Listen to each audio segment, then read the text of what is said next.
They walk over to the balcony and survey the dance floor below. What was that about sleepovers? Oh, the blizzard. They can get here, but most of them won't be able to get home. This happens a couple of times a year. I think they look forward to it. That's why the place is so crowded. It's the big sleepover at Moroon. They know we bring out the cots and blankets and give them breakfast in the morning. It's how they spend the big snowstorms. Sometimes I think I'm running a freaking homeless shelter. Some of them drive halfway across Nebraska when they hear there's a blizzard coming. The freight elevator is in the southwest corner of the building. On the fifth and top floor where it stopped, two long, dark corridors lead off at right angles. A 4-foot-high, brick-walled balcony runs around the entire floor and overlooks the central dance floor far below. Along the corridors are a few dark, solid doors. The floor and walls are polished brick. Dim spotlights recessed into the ceiling every 10 feet or so shine soft yellow circles on the red brick floor. Mike looks down on the dancing throng. The music at this height resounds in the echoes of the cavernous vault below. In the dancing colored lights, the floating metallic plastic petals swarm in unseen drafts of air. He's momentarily spellbound by the scene of light and motion beneath. Over here, to the right, there's my apartment, interrupts David. They walk about halfway down the corridor to the east until they come to an otherwise unmarked, solid, unlocked door, which he pushes open and gestures for Mike to enter. Mike stands at one end of an enormous, dimly lit apartment, eerily quiet given the ruckus below. It's a loft with a floor of polished stone and walls of uneven old red brick. Aged, polished wood beams above conceal low-wattage indirect lighting aimed upwards onto the ancient dark wooden angled roof above. The trussed rafters are 2 feet thick, fastened together with 100-year-old decorative wrought iron bars and braced with 2-inch thick steel rods joined in heavy steel turnbuckles. To his left is a raised kitchen area with all stainless steel appliances and cabinets. To his right is a dark sitting area with 3 long, low white leather and chrome couches arranged in a U-shape facing the southern wall. In the center of the couches is a great dark polished inlaid wooden table. Against the southern brick wall is a flat HD TV, fully 8 feet wide and 4.5 feet high. Below the screen sits a long, low, glass-doored cabinet full of electronic equipment with many red, yellow, blue, and green LEDs strobing silently to unseen signals. The silent screen displays several windows with scrolling news feeds and others with maps and some with security cam shots of the club below. Further down to the west, the room is dark. A 10-foot stretch of wall is covered from floor to ceiling with dark drapes. Beyond the living room, a hallway recedes into darkness. David flips a hidden switch. To the low hum of an unseen motor, the drapes begin to part, revealing a panoramic window across half the far end of the wall. From the roof, floodlights shine on the street below. In the gathering storm, billows of snow swirl in tiny cyclones as the wind rolls off the roof above. A few lights are faintly visible from the nearby interstate, mainly the yellow strobe lights of highway crews making futile efforts to keep the drifts at bay. So, what the hell's up? Who wants you dead?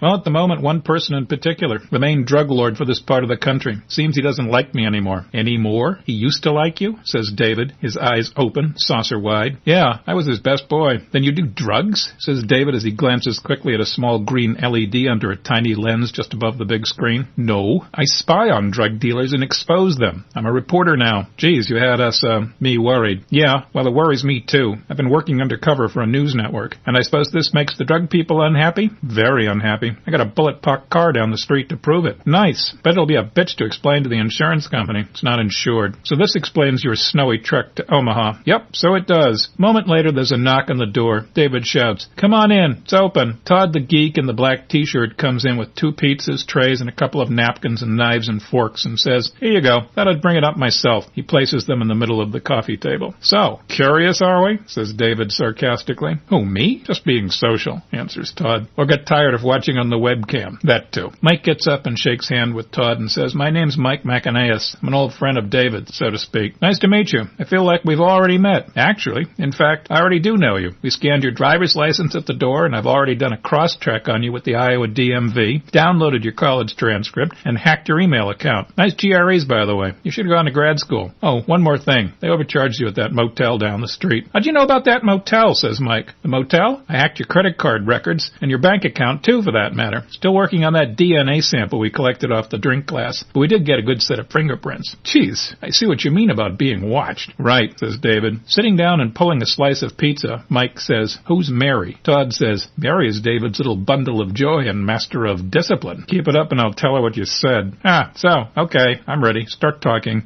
What were you saying about drug lords?" Just as Mike begins to speak, the door swings open and in walks Mary Murphy. "That's Mary," whispers Todd. "Don't piss her off." "Quiet!" Quiet, you! I already heard the master of discipline remark. You're on thin ice, she commands as she strides into the kitchen, opens a cabinet, surveys the contents, then reaches up and pulls down a $100 bottle of Merlot. Grabbing a crystal wine glass and a bottle opener, she saunters into the living room area. She says, "Don't mind me, boys. Reception was bad. Todd, let's replace some batteries, okay? I could barely make out what you people were saying." She sits on the couch next to him. In a slight brogue, she announces, "I'm Mary Murphy, as you no doubt know." "Happy to meet you," replies Mike as he leans over and shakes her hand. "Okay, the formalities are over. You can start talking now. I'm ready. Don't mind her. She'll lose interest in a minute and go chat up some shopping channel," says David. "And you, hush up if you know what's good for you," she pronounces imperiously. "Actually, maybe we should put this on a podcast. Where the hell is Lance?" says David. "He's working out the security for the pajama party downstairs," says Mary. "Well, he'll just have to watch the replay." "All right already. Begin," says David. "Am I being recorded?" "Yes. You people really do worry me, and rightly so. Now start. After college, I got admitted to a few graduate journalism programs, but didn't have the money to go. So I moved to just outside Des Moines and got a job at a gas station and a convenience store. Not really my dream position, but it paid the rent on an old farmhouse that I called home. I thought I might be able to write freelance or something. I sent out a lot of manuscripts. Got a lot of rejection letters back, too. There I was, 26, and going nowhere, until one weekend I got the idea of going down to Des Moines and blowing my savings, about $30, on some bars, my big night in the city. So into Des Moines I go with my old car for a night of serious bar hopping, up to a $30 limit. That was where my problems began, more or less. You see, there was this news crew in town from one of the cable news networks, ANN, to cover the run-up to the Iowa caucuses. I got talking to one of their producers, a guy named Jim Monroe. He remembered a piece I'd sent them earlier in the year. He said he liked it a lot, but they couldn't buy it due to budget limits. Then he said he had something, though, if I wanted it, but it was potentially dangerous. I said that pumping gas in a small town in Iowa was dangerous, too, to your career. He laughed and told me what he was up to. It seemed they wanted to do an undercover investigative report on drug dealing nationwide, and, in particular, in St. Louis, a kingpin in the Midwest drug trade, smuggling, distribution, the whole thing. They especially wanted a segment on methamphetamine production and traffic in the U.S., with a concentration on the meth labs in rural America. Meth certainly had been a problem in Iowa. He said he wanted me to try to infiltrate the St. Louis-based organization since I looked the small-town Iowa guy part, streetwise, that is. I wasn't sure I appreciated that part. Anyway, I agreed and met him again secretly for the next week as he filled me in on what they had so far. So, long story short, I made some contacts. One thing led to another, and soon I found myself very much on the inside and feeding stories and details to Joe at ANN. But it wasn't long before I was working closely with the boss of the whole show for Iowa, Missouri, and Nebraska. Once on the inside, I and my computer geek girlfriend systematically infiltrated all levels of the Midwest cartel. For the past year, we've collected data on every facet of their production, distribution, and money laundering. So what happened? How did the early retirement program cut in, says David.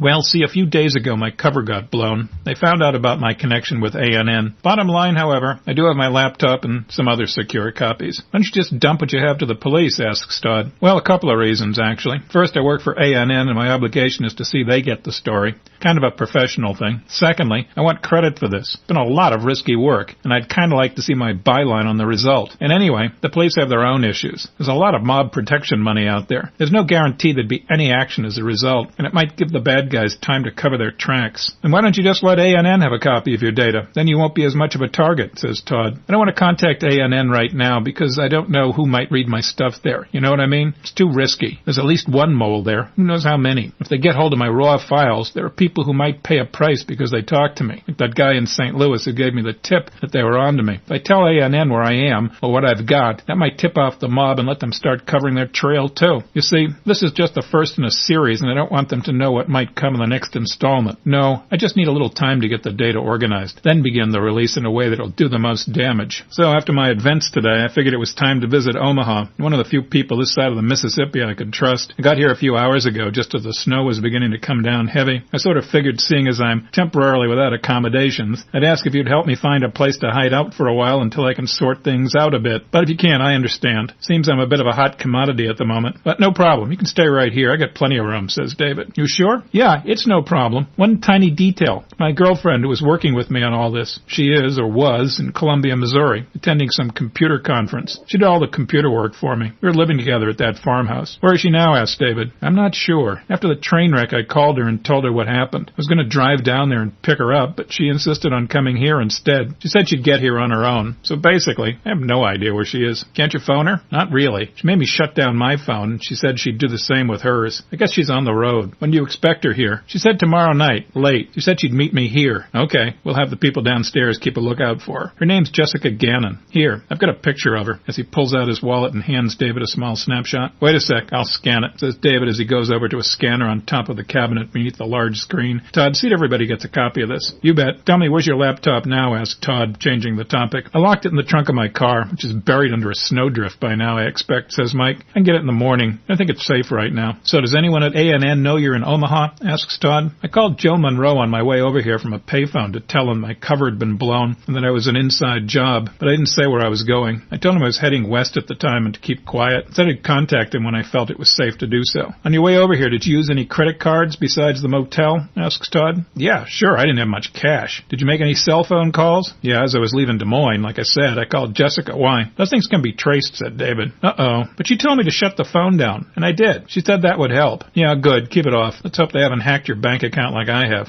It's probably not a good idea for you to be out in the streets just in case. Todd will have some of the guys go over to the motel in the morning and check you out, get your stuff, and bring your car here. I didn't think about the credit cards. How much do you think your drug lord friend knows? Does he know how much you've got? Says David. Well, I don't know, of course, but I'll bet they're thinking real careful like right now about what work I did and for whom. Question is, who else knows? Just your bosses in St. Louis or others, says David. Hard to tell, really, because if it's just the St. Louis operation, there'll be just one desperate drug lord after you. Todd, you start sniffing around and see if there's any signs that they've traced Mike here. I'll be back in a minute. You got it. Mike, you got your cell phone with you? Says Todd. Yeah, why? Do you use it to call people in a drug organization? Yeah, sure. Let me dump its memory, then you can tell me which numbers are drug-related. Then I can tower track the ones that are cell phones and see if they're headed this way. Sure, here it is, says Mike as he reaches in his pocket and pulls out his phone. David says to Mike, you ready?